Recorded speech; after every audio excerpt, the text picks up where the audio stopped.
Salut tout le monde, c'est Jerry Storm et bienvenue sur jerrystorm.imonsite.com. Alors aujourd'hui je vais vous faire une petite critique ciné de Batman Dark Knight, donc de près on voit pas, ça c'est flou.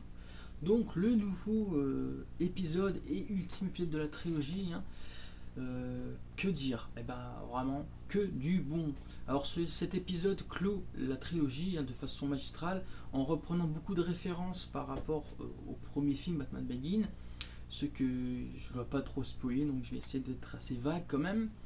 Alors cet épisode est vraiment un des meilleurs des trois, peut-être même le meilleur, quoique c'est vrai que le second avec le Joker était magistral, mais on a encore une fois de plus ce retournement de situation qu'on avait eu avec le Joker.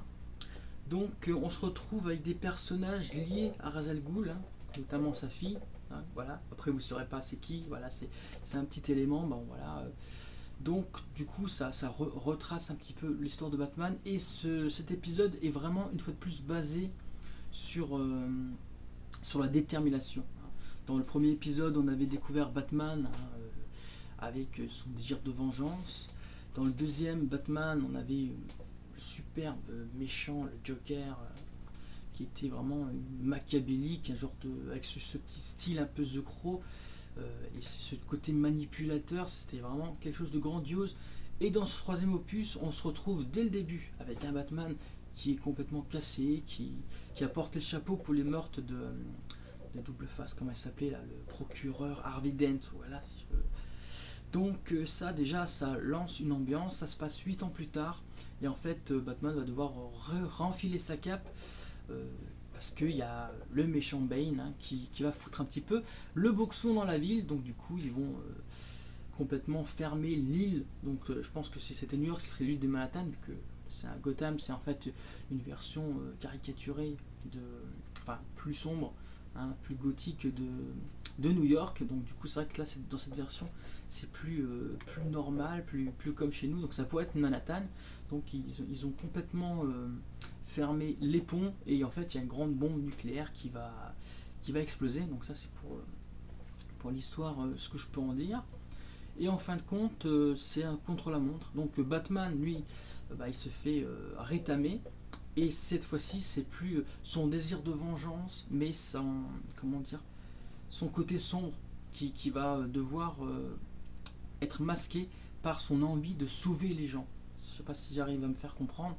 Et c'est une fois de plus un épisode avec énormément de sentiments. C'est vrai que les deux épisodes de Tim Burton, c'était vraiment le héros, avec le côté gothique et tout, vraiment un peu comics, mais à la sauce Tim Burton. Les deux épisodes de Michael Schumacher, qui étaient une bouse infâme, c'était un genre de Power Ranger-like.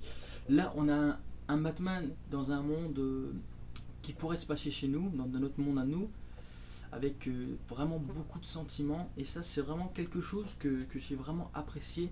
Donc après, au niveau de l'histoire, je peux pas trop vous en dire, si vous l'avez pas vu. En tout cas, moi, je vous conseille vivement d'aller le regarder. C'est vraiment un très très bon film, avec beaucoup de sentiments. Il y a un personnage de Batman toujours aussi puissant.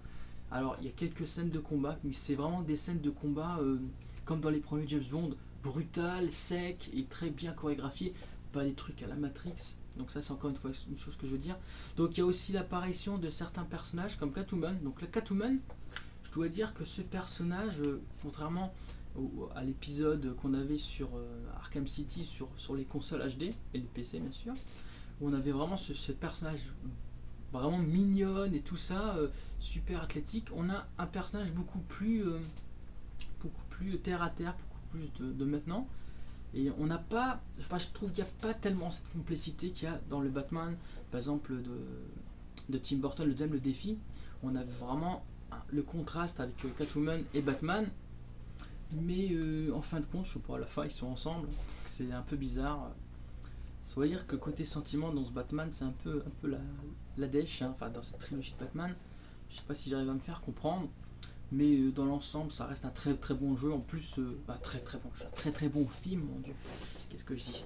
Du coup, moi je vais vous laisser sur cette très bonne impression. J'espère que j'ai été pas trop vague, mais il y a tellement de choses à dire. Mais pour quelqu'un qui n'a pas vu le film, faut savoir un petit peu se restreindre, parce que ça gâcherait tout l'histoire, notamment dans 2h45 de film, c'est quand même pas mal, c'est quand même conséquent, il y a beaucoup de choses qui se passent.